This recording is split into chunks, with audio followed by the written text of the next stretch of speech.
Okay, model guys, now this is the 1969 Ferrari 312, and we're going to take a real close look at this. I know there's not a real comprehensive kit of just the 312, but most of the details we're going to look at on here you can use on your Tamiya 12 scale 312B, or if you get the opportunity, there are some resin kits now in 1/12 scale of this. So let's look at some of the real fine details real quickly for you model car guys.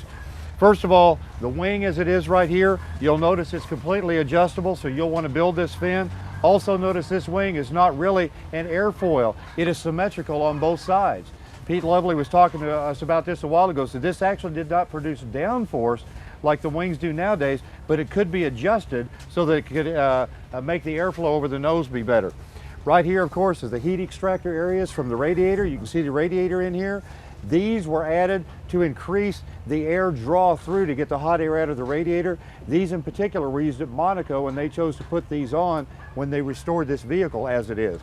Beautiful ductwork up in here, NACA duct. Notice the 3 fittings that allow you to take the whole nose off and get into all the fluid reservoirs and so forth. This is one of the things you need to know.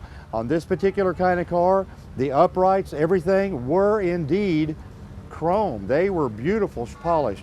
A lot of times you don't know if they're just a natural metal or if they're buff, but you can see on this, these are virtually chrome plated. You can see again how the calipers are working in here and the braided fuel lines out to here, out to the brakes. Fuel filler cap, look at this, man, you're sitting right here on top of the fuel tank in this car. Notice the beautiful rivet detail on this. Some of your Formula One cars that you're going to be using, the Matras primarily I'm thinking of, you really want to allow that rivet detail to show. The 312B has that rivet detail on it, and this is really kind of aircraft technology when they put this car together. We talked quite a bit a while ago about the steering wheel and how all this works up in here. Notice the instruments, how they show, where the driver just can really glance at them very quickly.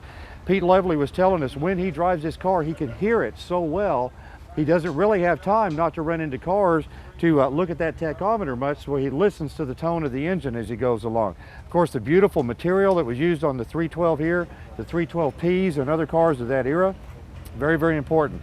Look at this lovely, what they call the snake pit exhaust coming out of the top of this car. This, of course, is a 3-liter engine, 12-cylinder, so you have the 312 configuration. The beautiful wiring over here to keep the foreign matter from getting into the velocity stacks. Very rudimentary wing right here, of course. Not really effective like wings are today, but beautiful nonetheless. Beautiful fittings back here. And I love this. Look at the weathering on these pipes. These shorter pipes really dirty these up. Beautiful oil tank. These are to cool off the oil radiators in the back.